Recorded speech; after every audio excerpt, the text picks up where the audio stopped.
नमस्ते अनि धेरै धेरै स्वागत गर्न चाहन्छु आरजीएम डिजिटलको एउटा नौलो श्रृङ्खलामा। साथीहरू, तपाईहरुको माझमा कृषि विकास बैंक लिमिटेडलाई सोध्न सक्ने प्रश्नहरूको मध्यनजर गरी तपाईहरुको माझमा मैले राष्ट्र बैंक सम्बन्धी केही प्रश्न उत्तरहरू लिएर आएको छु। तपाई हाम्रो च्यानलमा नयाँ हुनुहुन्छ भने आरजीएम डिजिटललाई सब्स्क्राइब गर्न नबिर्सिनुहोला। यो एकदमै महत्त्वपूर्ण भिडियो रहेको छ आजको। सब राष्ट्र बैंकका लागि, कृषि विकास बैंकका लागि तपाईले बैंकहरुमा दरखास्त दिनुभएको छ भने यो भिडियो एकदमै महत्त्वपूर्ण छ। तपाईले अन्त्यसम्म हेर्ने प्रयास गर्नुहोला। आउनु सुरु गरौँ। नेपाल राष्ट्र बैंक सम्बन्धी केही वस्तुगत प्रश्न उत्तरहरू छन्। यहाँ दिएका चारवटै विकल्पहरू तपाईहरुको माझमा भन्दिन। तपाईहरुको माझमा मैले चारवटै विकल्प भन्न लाग्यो भने भिडियो एकदमै लामो हुन्छ, त्यसैले म तपाईहरुको माझमा सही विकल्प मात्रै भन्ने छु। तपाईले चाहिँ चारवटै विकल्प हेर्नुहोला। नम्बर 1 मा रहेको छ नेपाल राष्ट्र बैंक ऐन 2058 कहिले जारी भयो भनेर सोधेको छ। यसका चारवटा विकल्पहरू मध्ये सही विकल्प हो ग 2058 10 17 गते। त्यसैगरी नम्बर 2 मा रहेको छ नेपाल राष्ट्र बैंकका प्रथम गभर्नर को हुन् भनेर सोधेको छ। यसका चारवटा विकल्पहरू मध्ये सही विकल्प हो ख हिमालय शमशेर जबरा राणा। त्यसैगरी नम्बर 3 मा रहेको छ नेपाल राष्ट्र बैंकमा कतिजना डेप्युटी गभर्नर रहने व्यवस्था छ भनेर सोधेको छ। यसका चारवटा विकल्पहरू मध्ये सही विकल्प हो ख 2 वटा। नम्बर 4 मा रहेको छ नेपाल राष्ट्र बैंकको स्थापना कहिले भएको हो भनेर सोधेको छ। यसका चारवटा विकल्प मध्ये सही विकल्प हो क 2013 1 महिना 14 गते। नम्बर 5 मा रहेको छ नेपालमा नोटको प्रकाशन कहिलेदेखि सुरु भएको हो भनेर सोधेको छ। यसका चारवटा विकल्पहरू मध्ये सही विकल्प हो घ विक्रम सम्वत 2002। नम्बर 6 मा रहेको छ नेपाल राष्ट्र बैंकको सञ्चालन समिति कतिजनाको हुन्छ भनेर सोधेको छ। यसका चारवटा विकल्पहरू मध्ये सही विकल्प हो ग 7 जनाको समिति हुन्छ। नम्बर 7 मा रहेको छ नेपाल राष्ट्र बैंकका वर्तमान गभर्नर को हुन् भनेर सोधेको छ। यसका चारवटा विकल्पहरू मध्ये सही विकल्प हो घ महाप्रसाद अधिकारी। मैले यो भिडियो तयार गर्दासम्म महाप्रसाद अधिकारी नै नेपाल राष्ट्र बैंकको वर्तमान गभर्नर हुनुहुन्छ। नम्बर 8 मा रहेको छ नेपाल राष्ट्र बैंकको सञ्चालक समितिको बैठकको अध्यक्षता कसले गर्छ भनेर सोधेको छ। यसका चारवटा विकल्पहरू मध्ये सही विकल्प हो ख गभर्नर।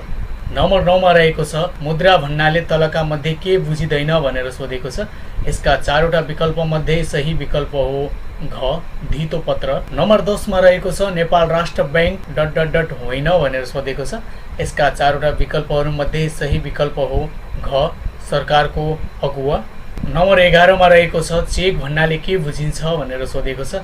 यसका चारवटा विकल्पहरू मध्ये सही विकल्प हो क माग्ना साथ भुक्तानी दिनु भनी कुनै बैंक उपर खिचिएको विनिमय पत्र। नम्बर 12 मा रहेको छ सन् 2018 को डुइङ बिजनेस इन्डेक्समा नेपालको स्थान कतिौं हो भनेर सोधेको छ। यसका चारवटा विकल्पहरू मध्ये सही विकल्प हो ग 105। नम्बर 13 मा रहेको छ नेपाल राष्ट्र बैंकको लोगोमा के लेखेको छ भनेर सोधेको छ।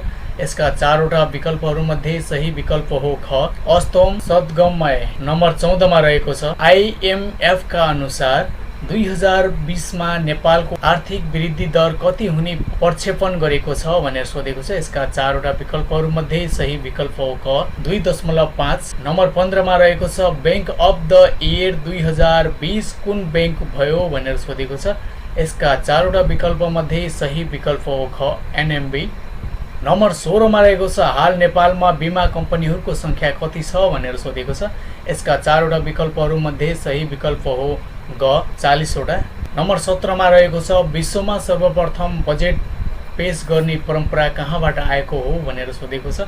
यसका चारवटा विकल्पहरू मध्ये सही विकल्प हो घ बेलायतबाट। नम्बर 18 मा रहेको छ नेपालमा सर्वप्रथम बजेट पेश गर्ने व्यक्ति को हुन् भनेर सोधेको छ। यसका चारवटा विकल्पहरू मध्ये सही विकल्प हो ख सुवर्ण शमशेर। त्यसैगरी नम्बर 19 मा रहेको छ नेपालको पहिलो बैंक कुन हो भनेर सोधेको छ।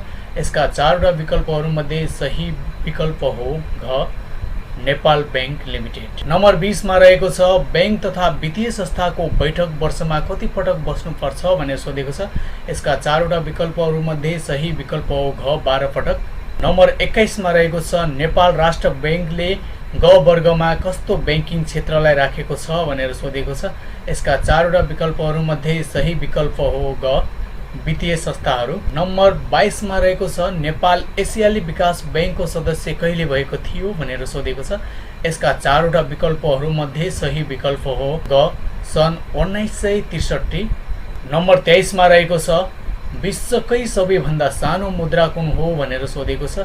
यसका 4 वटा विकल्पमध्ये सही विकल्प हो ग जावा। नम्बर 24 मा रहेको छ राष्ट्रपतिद्वारा प्रतिनिधि सभाको विघटन कहिले भयो भनेर सोधेको। यसका 4 वटा विकल्पहरूमध्ये सही विकल्प हो ख 2077 पौष 5 गते। र आजको अन्तिम प्रश्न नम्बर 25, हाल नेपालमा वित्तीय कम्पनी ग वर्गको संख्या कति छ भनेर सोधेको छ।